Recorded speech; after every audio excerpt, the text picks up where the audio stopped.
السلام عليكم ورحمة الله وبركاته. الحمد لله رب العالمين والعاقبة للمتقين والصلاة والسلام على سيدنا محمد وعلى آله وأصحابه أجمعين أما بعد. الحمد لله. அன்பார்ந்த மாணவ மாணவிகளே, குரான் எப்படி ஓத வேண்டும், குரானை தஜ்வீதோடு மஹ்ரஜோடு அழகான முறையில் ஓத வேண்டும் என்பதை நம்ம இந்த வகுப்பில் பார்க்கலாம் இன்ஷா அல்லாஹ். உங்களுக்கு நம்ம கொடுத்துருக்கோம், நீங்கள் குரானை ஓதி நீங்கள் வாட்ஸ்அப்பில் போடுங்க, நம்ம அதை சரி பார்த்து உங்களுக்கு நம்ம அதை சொல்லுவோம் அப்படிங்கிறத நம்ம சொல்லியிருந்தோம். ஸோ அந்த அடிப்படையில் தான் இந்த ஒரு காணொளி, இந்த வகுப்பு உங்களுக்கு நம்ம ஆரம்பிக்கிறோம். இதில் பார்த்தீங்க அப்படின்னா நீங்கள் குரானை பார்த்து ஓதணும். அந்த குரானை பார்த்து ஓதுவதற்கு முன்னாடி குரானை ராகமாக முதல்ல நீங்கள் கேட்கணும் அப்படிங்கிறத முதல்ல சொல்லியிருந்தோம். அப்போ கேட்க கேட்க தான் நமக்கு வார்த்தைகளும் அந்த குரானுடைய அந்த ராகமும் நமக்கு வரும். ஸோ அதில் பார்த்தீங்க அப்படின்னா நீங்கள் கூகுளில் சர்ச் பண்ணிங்க அப்படின்னா, லேப்டாப்பாக இருந்தால் கூகுளில் சர்ச் பண்ண போகிறீங்க. அதில் தன்சீல் அப்படின்னு நீங்கள் போட்டிங்க அப்படின்னா வரும். TANZIL தன்சீல் குர்ஆன். தன்சீல் குர்ஆன் இதை நீங்கள் ஓப்பன் பண்ணிட்டீங்க அப்படின்னா இந்த மாதிரி உங்களுக்கு பேஜ் ஓப்பன் ஆகும். இதில் உங்களுக்கு என்ன சூறா வேணுமோ அந்த சூறாவை நீங்கள் என்ன பண்ணிக்கணும், செலக்ட் பண்ணிக்கணும். செலக்ட் பண்ணதுக்கு பிறகு இதில் யாருடைய எந்த காரியுடைய கிராத் உங்களுக்கு வேணும் அப்படிங்கிறதையும் முதல்ல செலக்ட் பண்ணிடணும். இப்போ நம்ம அல் அஃபசி இவங்களுடைய கிராத் தான் நம்ம என்ன செய்ய போகிறோம், பாடமாக எடுக்க போகிறோம். பாடமாக இவங்களுடைய கிராத் தான் நமக்கு எல்லாருமே நார்மலாக இதை கேளுங்க. அதுக்கப்புறம் நீங்கள் ராகம் கிடச்சதுக்கு பிறகு வேறு கிராத்தை நீங்கள் ட்ரை பண்ணுங்கள். அப்போ இதில் அல் அஃபசியுடைய கிராத்தை நீங்கள் செலக்ட் பண்ணிக்கங்க. செலக்ட் பண்ணிவிட்டு அப்புறம் பார்த்தீங்க அப்படின்னா இந்த ஆப்ஷன் எதுக்கு அப்படின்னா, நீங்கள் ஸ்லோவாக ஓதுறதுக்கு. இப்போ நம்ம இப்போ வாட்ஸ்அப்பில் வாய்ஸை ஸ்பீடாக கேட்கணும் அப்படின்னா 1, 2, 1.5, 2 அந்த மாதிரி நம்ம கூட்டி கேட்கலாம். அதே போல் கம்மியாக கேட்கணும் அப்படின்னா இதை குறைச்சிக்கலாம். இப்போ பார்த்தீங்க அப்படின்னா நம்ம எப்படி அங்கே உச்சரிக்கிறாங்க, பிஸ்மில்லாஹிர் ரஹ்மானிர் ரஹீம் அப்படி நீங்கள் மெதுவாக எங்கெல்லாம் உச்சரிக்கிறாங்க, இப்போ தான் நான் ஃபஸ்ட்டு குர்ஆன் ஓத போகிறேன், எனக்கு இதுதான் பேசிக் நிலையில் நான் இருக்கிறேன் அப்படின்னா நீங்கள் என்ன பண்ணிக்கலாம், ஒரு 8, 7 இந்த மாதிரி வச்சுக்கலாம். இது ரொம்ப போனீங்க அப்படின்னா ரொம்ப இழுக்கும், அது உங்களுக்கு புரியாது. அப்போ உங்களுக்கு 7, 8 நீங்கள் வச்சிங்க அப்படின்னா கொஞ்சம் நார்மலாக ஸ்லோவாக ஓதுவாங்க. அதை நீங்கள் என்ன பண்ணிக்கலாம், பிக்கப் பண்ணிக்கலாம், ஈஸியாக இருக்கும் இன்ஷா அல்லாஹ். அதுக்கு பிறகு பார்த்தீங்க அப்படின்னா இதில் கிளிக் பண்ணிங்க அப்படின்னா ரிப்பீட்டிங் ஆப்ஷன் இருக்கும். இதில் நீங்கள் பார்த்தீங்க அப்படின்னா எத்தனை டைம் வேணால் நீங்கள் என்ன செய்யலாம், ரிப்பீட் பண்ணலாம். ஆல்வேஸ் அந்த ஒரு ஆயத்துங்கிறது ரிப்பீட் பண்ணிக்கிட்டே இருக்கும். நீங்கள் 1 டைம் வச்சுக்கலாம், 2 டைம் வச்சுக்கலாம், 3 டைம், 4 டைம், 5 டைம். ஆல்வேஸ் அப்படின்னா எப்போவுமே அது அந்த ஒரு ஆயத்து மட்டும் நம்ம ஸ்டாப் பண்ணுற வரைக்கும் ரிப்பீட் ஆகிட்டே இருக்கும். ஸோ இது நமக்கு என்ன வரும், இந்த ரிப்பீட்டிங்கில் நமக்கு என்ன வந்துட்டுருக்கோம், உங்களுக்கு அந்த ஆயத்தை திருப்பி திருப்பி ஓதும். அப்போ திருப்பி திருப்பி ஓதும் போது நமக்கு என்ன கிடைக்கும் அப்படின்னா அந்த ராகமும் கிடைக்கும், அந்த வார்த்தைகள் நமக்கு ஈஸியாக இருக்கும். அப்படி நம்ம ஒரு ஃபஸ்ட்டு நீங்கள் ஆரம்பத்தில் பாடமாக ஒரு 5 டைம்ஸ் நீங்கள் செலக்ட் பண்ணிக்கோங்க. 5 டைம்ஸ் செலக்ட் பண்ணிவிட்டு நீங்கள் என்ன பண்ணணும் அப்படின்னா, இப்போ ஃபஸ்ட்டு இப்போ தான் குர்ஆன் எடுக்கிறோம். குர்ஆன் எடுத்து நம்ம பார்க்குறோம். நீங்கள் என்ன பண்ணணும், குர்ஆனை எடுத்து கீழே வச்சுக்கணும்.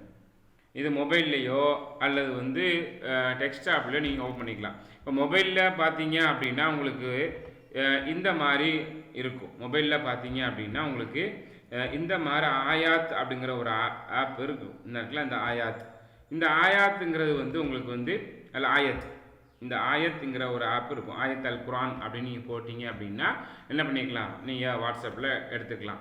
அதே போல் பார்த்தீங்கன்னா தமிழின் குர்ஆன்லேயும் என்ன செஞ்சுக்கலாம், நம்ம அந்த குர்ஆன் ஆப் எடுத்து அங்கேயும் இதே ஆப்ஷன் இருக்குது, ரிப்பீட் பண்ணுற ஆப்ஷன் இருக்குது, பக்கத்தில் தமிழ் மீனிங் இருக்குது, எல்லாமே அங்கேயும் நமக்கு ஆப்ஷன் வரும். சரிங்களா, இங்கேயும் தமிழ் மீனிங் இருக்குது.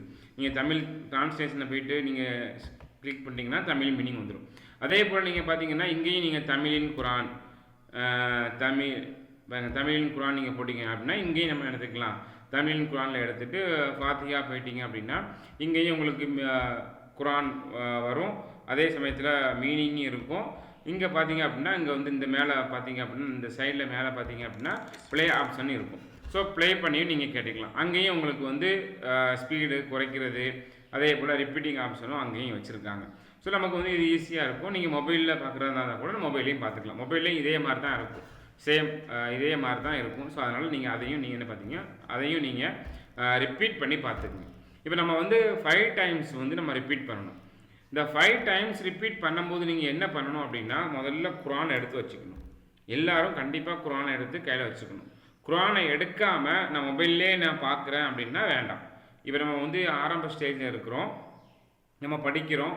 ஸோ அதனால் குரானை கையில் எடுத்து அந்த விரலை வச்சு படித்தா தான் நம்ம மனசில் நிற்கும். ஸோ அதனால் நம்ம ஒரு மாணவிங்கிற ஒரு அடிப்படையில் நம்ம என்ன பண்ணிப்போம், குரானை கையில் எடுப்போம். குரானை எடுத்து கையில் வச்சுக்கிட்டு என்ன பண்ணுவோம், இதை ப்ளே பண்ணுங்க.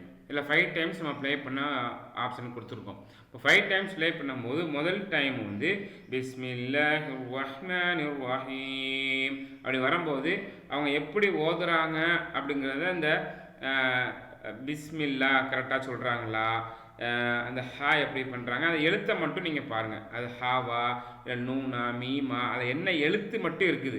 பா இருக்குது, சீன் இருக்குது, மீம் இருக்குது, அலிஃப் லாமு ரா ஹா நூன் மீம் நூன் ரா ஹா யா மீம் இப்படி இருக்குதுங்கிற எழுத்தை மட்டும் முதல் டைம் ரீட் பண்ணும்போது பாருங்கள். ரெண்டாவது டைம் ரிப்பீட் பண்ணும்போது அந்த ஹரக்கத்தை பாருங்கள். பிஸ்மில்லா பி போட்டிருக்காங்க, பா இல்லை பி தான். அப்போ மீமுக்கு பி கசர் இருக்குது. அப்போ பிஸ்மில்லா ஹிர் ரஹ்மா அந்த ஹரக்கத்தை மட்டும் நீங்கள் பாருங்கள். ஓகேவா? ரெண்டாவது டைம் பார்க்கும்போது அப்போ இப்போ என்ன ஆயிடுச்சு, எழுத்தும் நமக்கு தெரிஞ்சிருச்சு, ஹரக்கத்தும் தெரிஞ்சிருச்சு. இப்போ நீங்களே ரீட் பண்ணாலும் ரீட் பண்ணிடலாம். திருப்பி மூணாவது டைம் 3 டைம் நீங்கள் பார்க்கும்போது அவங்க எப்படி ஓதுறாங்கிறத பாருங்கள். இப்போ பிஸ்மில்லா சேர்க்குறாங்களா, எங்கே சேர்க்குறாங்க, பிஸ்மில்லா அந்த மீமை கொண்டு லாமில் சேர்க்குறாங்க, ஹிர் ரஹ்மா அந்த ஹாவை கொண்டு ரால சேர்க்குறாங்க, நிர் ரஹீம் நூனை கொண்டு ரால சேர்க்குறாங்க. அப்படி அப்போ அல்ஹம்துலில்லாஹி ரப்பில் ஆலமீன். அப்போ அந்த அல்ஹம்துலில்லாஹி அப்படிங்கிறத நிறுத்திட்டு ரப்பில் ஆலமீன் அதை தான் சேர்க்குறாங்க. இப்படி எங்கே சேர்க்குறாங்க, எங்கே நிப்பாட்டுறாங்க அப்படிங்கிறத மட்டும் நீங்கள் என்ன செய்யுங்க, 3வது வாட்டி கவனிங்க. 3வது நீங்கள் கேட்கும்போது அவங்க எங்கே நிப்பாட்டுறாங்க, எதோட எந்த எழுத்தை சேர்க்குறாங்களா சேர்க்கலையா அப்படிங்கிறத பார்த்துக்கணும். அப்போ நமக்கு வந்து அந்த சேர்த்து எழுத்து அந்த சுக்குன் அல்லது சத்து வந்தால் இன்னொரு எழுத்தை சேர்த்துடணும். அப்படி வாசிக்கும் போது நமக்கு எங்கே மாற்றிருக்காங்கங்கிற ஐடியா கிடச்சிடும். 3. 4வது பார்க்கும்போது நீங்கள் அவங்க வந்து எப்படி கிராத்தை நீட்டுறாங்க, ராகமாக எப்படி அவங்க ஓதுறாங்க அப்படிங்கிறத நீங்கள் கவனிங்க.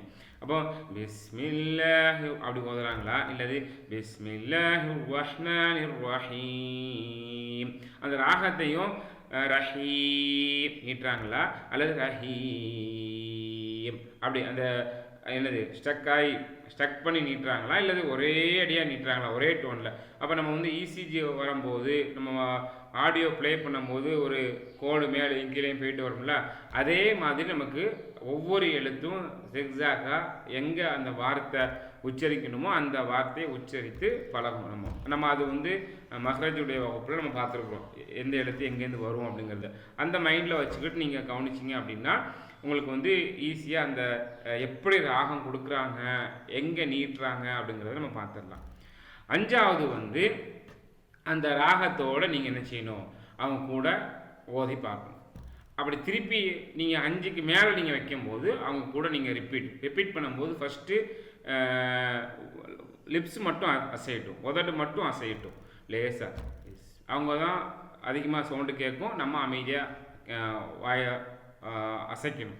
2வது வாட்டி ஒரு 6-7 டைம் கேட்கும்போது அதை என்ன செய்யணும், சத்தமாக நீங்கள் அவங்க கூடையே ஓதுறதுக்கு ட்ரை பண்ணணும். இப்படி நீங்கள் ஓதுனீங்க அப்படின்னா நம்ம என்ன பண்ணிக்கலாம், ஓரளவுக்கு நம்ம கிராத்தையும் நம்ம எடுத்துக்கலாம். அதனுடைய அந்த எந்த உச்சரிக்கிறாங்க, எந்த முறையில் உச்சரிக்கிறாங்கிறத நம்ம என்ன செஞ்சுக்கலாம், ஈஸியாக நம்ம பிடிச்சிக்கலாம். இது வந்து ஒரு ஈஸியான ஒரு மெத்தட். சரிங்களா? இப்போ நம்ம பாடத்துக்கு வரும்.